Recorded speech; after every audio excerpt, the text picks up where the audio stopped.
নমস্কার বন্ধুরা, কেমন আছো সবাই? নিশ্চয়ই ভালো আছো বন্ধুরা, এবং তোমাদের বাগানের গাছগুলিও অনেক অনেক ভালো আছে বন্ধুরা। এখন প্রচণ্ড গরম এবার বাড়তে শুরু করেছে বন্ধুরা। আর আমাদের বাগানের গাছগুলোকে এই গরমে কীভাবে ভালো রাখবো, এবং অর্গ্যানিক সার, যে সমস্ত সার দিয়ে মাটি ঠান্ডা রাখে আর গাছ ভালো থাকে এবং ফুল ফল গাছের বৃদ্ধি বিকাশ বেশি হয়, সেই ধরনের খাবারই এখন আমরা গাছে প্রয়োগ করছি। আজকে তোমরা থাম্বনেল থেকে বুঝেই গেছো যে আজকে আমি কিন্তু মিষ্টি আলু নিয়ে তোমাদেরকে একটা ভিডিও করে দেখাচ্ছি বন্ধুরা। তোমরা জানলে অবাক হয়ে যাবে যে এতটা উপকারী হচ্ছে এই রাঙা আলু। যে কোনো নামেই তোমরা বলো, অনেকেই রাঙা আলু বলে, অনেকে মিষ্টি আলু বলে, আর ইংরাজিতে তো সুইট পটেটো আছেই, আরও অন্য নামে হয়তো ডাকো তোমরা। কিন্তু এই যে সবজিটা একটা শীতেই পাওয়া যায় একমাত্র, শীতে এখন আমরা বাড়িতেও এটাকে চাষ করি, অতি সহজে চাষ হয়। কিন্তু এই রাঙা আলু থেকে যে কত রকম একটা ভিটামিন উপাদান, তারপর গাছের একে একে ধাপে ধাপে বলে দেবো তোমরা কীভাবে সেই জিনিসটাকে তোমরা গাছে ব্যবহার করবে বন্ধুরা। তোমরা করলে অবশ্যই তোমরা তার ফল পাবে, এবং তোমরা বুঝেও যাবে যে এটা কতটা উপকারী সমস্ত গাছের জন্য। আর আমরা জবা প্রেমী, জবা গাছ বেশি করি, হয়তো আমি ভিডিওটা তোমাদের জবা গাছ দিয়েই দেখাবো, কারণ জবা গাছ বেশি পরিমাণে গাছ বাড়িতে জবা আছে।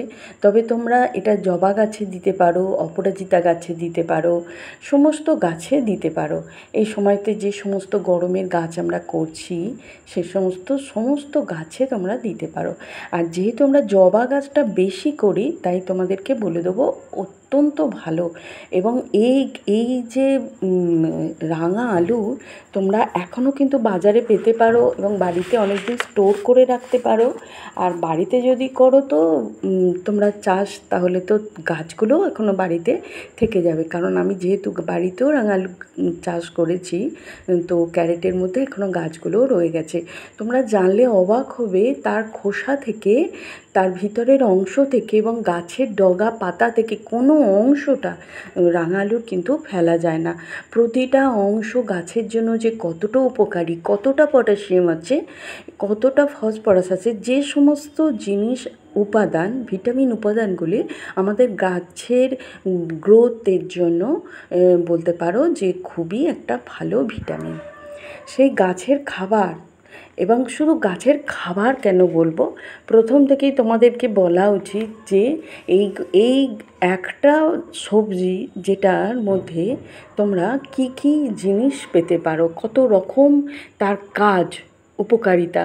বন্ধুরা, তোমরা আজকের ভিডিওটা অন্তত স্কিপ করে যাবে না, কারণ আজকের ভিডিওটা কিন্তু খুবই উপকারী হতে চলেছে। তোমরা প্রতিটা ধাপে ধাপে দেখো, আমি তোমাদেরকে বুঝিয়ে বলছি যে কীরকম গাছে তোমরা কীরকমভাবে দেবে বন্ধুরা। প্রতিটা জিনিস যেটা একমাত্র তোমরা এই সবজিটা থেকেই, একদিকে তোমার মাটি ভালো রাখবে, একদিকে তোমার কীটপতঙ্গকেও রক্ষা করবে, তোমার গাছে লাগতে দেবে না, আবার তোমার খাবারেও। হ্যাঁ বন্ধুরা, এই রাঙা আলুর কথাই বলছি, যেটা মিষ্টি আলু বলে, যেটা মাটির স্বাস্থ্য উন্নত করে, খুবই উপকারী। এবং আবার কি জানো, তোমরা মাটির মধ্যে যদি এক টুকরো ফেলে রাখো, কেটে চাপা দিয়ে রাখো, সেইটা তোমার কি হবে, যে তোমার যে ধরনের উপকারী পোকামাকড়, সেগুলো তোমাদের আকর্ষণ করবে বাগানে আনতে সাহায্য করে।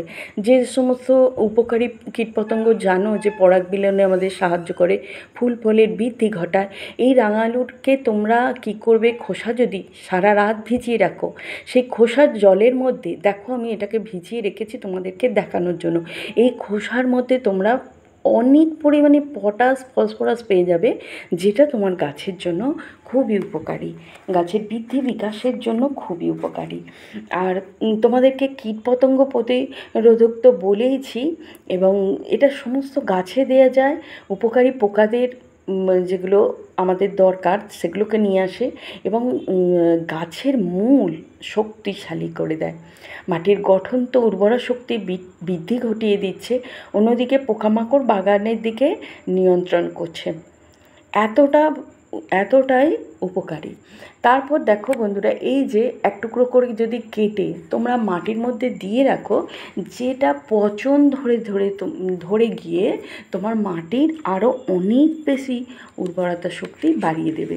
তো এক টুকরো খোসাও তুমি দিতে পারো, আবার তুমি খোসাগুলো যেগুলো রাত্রে ভিজিয়ে রেখেছো সেটা রাখবে, যে সেটা হচ্ছে কি আলুটা পচে গিয়ে তোমার মাটির অনেক বেশি পুষ্টি সমৃদ্ধ করবে এবং মাটির গঠন উন্নত করবে এবং শিকড়কে বেশি আরও শক্তিশালী করবে। প্রতিটা কথা দামি। তোমরা ভিডিওটা মন দিয়ে দেখবে, যে এটা কোনো ফালতু ভিডিও না, এতটাই এটা আমাদের দরকারি ভিডিও এই সময়ের জন্য। যেটা এই আলুতে আছে, যেটা যে অ্যান্টিঅক্সিডেন্ট, এই ভিটামিন যেটা তোমার গাছের রোগ প্রতিরোধ ক্ষমতা বাড়িয়ে তুলছে। আর এই যে জলটা দেখছো আমি গাছের মধ্যে দিচ্ছি, সারা রাত ভিজিয়ে রেখেছি, সেটা তোমরা টুকরো করে কেটে রাখতে পারো, খোসাটা রাখতে পারো, সেটা তোমার গাছের গ্রোথের জন্য তোমার অতিরিক্ত ভালো। সেটা পটাশিয়াম এবং ফসফরাস এত সমৃদ্ধ আছে, যেটা আমাদের সমস্ত গাছের বৃদ্ধির জন্য অনেকটা ভালো। আর এই এক টুকরো যদি তোমরা জলে সিদ্ধ করে নাও বন্ধুরা, হ্যাঁ সিদ্ধ করে যদি নাও, সেটা যে কতটা উপকারী গাছের জন্য। এই মিষ্টি আলুতে থাকা প্রচুর পরিমাণে পুষ্টি উপাদান, যা গাছের জন্য তোমার অনেকটা উপকারী। রোগ প্রতিরোধ ক্ষমতা তো বাড়াচ্ছে, মাটির স্বাস্থ্য উন্নত করছে, এবং এমন পুষ্টি উপাদানগুলো আছে যেটা ভিটামিন, খনিজ এবং অন্যান্য পুষ্টি উপাদান মিলে গাছের কোষের বৃদ্ধি ঘটাচ্ছে এবং গাছের বৃদ্ধি বিকাশগুলো আরও বাড়িয়ে তুলছে। এই সমস্ত বাগানে যে তোমরা গাছ করছো, সমস্ত গাছে এই সময় তোমরা কিন্তু দিতে পারো বন্ধুরা। কোনো গাছে যে দিতে পারবে না এরকম কিন্তু না, এটা এতটাই ভালো। এবার দেখো, এটা তোমার আর একদিকে কী করছে দেখো, মাটির স্বাস্থ্য তো ভালো করছে, এবং মাটির মধ্যে যেটা আমরা বলে থাকি যে অক্সিজেন চলাচল, যেটা বায়ু চলাচল করতে পারলে মাটির গঠন আরও উন্নত হয়, সেই কাজ করছে। মাটির পিএইচ লেভেল বাড়িয়ে দিচ্ছে, যেগুলো দরকার আমাদের গাছের জন্য। এতটা উপকারী এটা, মানবদেহের জন্য অনেকটা উপকারী, সেই রকম গাছের জন্য। আর এইগুলো হচ্ছে গাছের যে দেখছো যে আমি লতা লতা পাতা হয়, ডগগুলো আমি কেটে নিয়েছি। এই ডগগুলো এত ভালো যে এর মধ্যে কী আছে জানো, এই রাঙা আলুর এইগুলোকে তোমরা এইভাবে কেটে জলের মধ্যে দিয়ে দিলে সেই জলটাও গাছে দাও, এবং কিছুটা এই যে কাঁচা পাতা ডগ সমেত তুমি যদি মাটিটার অল্প গর্ত, যে কোনো টবে যে কোনো গাছে তুমি অল্প গর্ত খুঁড়ে এইভাবে কিছুটা মাটি সরিয়ে নিয়ে তোমার ওই, দেখো এটা তো সম্ভব না, সবার সম্ভব না যে গাছ এই রাঙালু গাছের পাতা এবং ডগ কিছুটা দেয়া, যাদের সম্ভব, কারণ আমরা এখন অনেক বাগানিরাই বাড়িতে কিন্তু এই রাঙালু গাছ করে থাকি এবং সারা বছর রাঙালু গাছ কিন্তু থাকে, তো তাদের পক্ষে সম্ভব। তারা আর যারা অন্য কোনো জায়গায় যদি গ্রামের অঞ্চলে থাকো, তো তাদের পক্ষেও সম্ভব, যদি সম্ভব হয় সে কাজও করো। কিন্তু এই কী জানো, এইটা হচ্ছে পোকামাকড় তো ধ্বংস করবেই, এবং জাপ পোকা বা না অন্যান্য যে নরম দেহের যে পোকামাকড় আছে তাদেরকে নিয়ন্ত্রণ করে। কতটা উপকারী বলো প্রতিটা জিনিস। তাই তোমাদেরকে বললাম, যেটা এটা যদি সম্ভব হয়, পাতা এবং ডাল যদি কোথাও থেকে সংগ্রহ করতে পারো সেটাও করো। তার থেকেও আমি বলবো যে বাগানে তাহলে তোমরা একটা রাঙা আলুর গাছ কিন্তু করে থাকো, এমন কিছু পরিচর্যাও লাগে না বন্ধুরা। তো এটা গাছের জন্য কতটা উপকারী তোমাদের প্রতি ধাপে ধাপে আমি বলে দিচ্ছি বন্ধুরা। মাটির গঠন উন্নত করছে, মাটির পিএইচ লেভেল ঠিক রাখছে, তোমার পোকামাকড় নিয়ন্ত্রণ করছে, জাপ পোকা হতে দিচ্ছে না, বা অন্যরকম লেদা পোকা যেগুলো মাটি থেকেই তোমার তৈরি হয়, নরম দেহের পোকা, এই রকম যে মাকড়গুলো সেগুলোকে নিয়ন্ত্রণ করছে, এবং যে সমস্ত পোকামাকড় উপকারী পোকামাকড় তাদের আকর্ষণ করছে বাগানে আনার জন্য।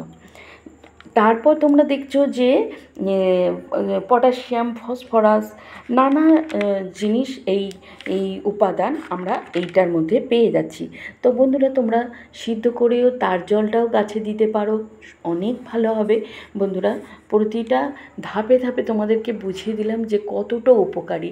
এক টুকরো কেটে তোমরা প্রতি মাটির টবের গোড়ায় গোড়ায় ফেলে রাখো, সেটা পচন হয়ে গিয়ে তার পুষ্টি সমৃদ্ধ আরও উন্নত হয়ে যাচ্ছে, যেটা মাটির গঠন শক্তিশালী করছে, মাটির শিকড় শক্তিশালী করে দিচ্ছে বন্ধুরা।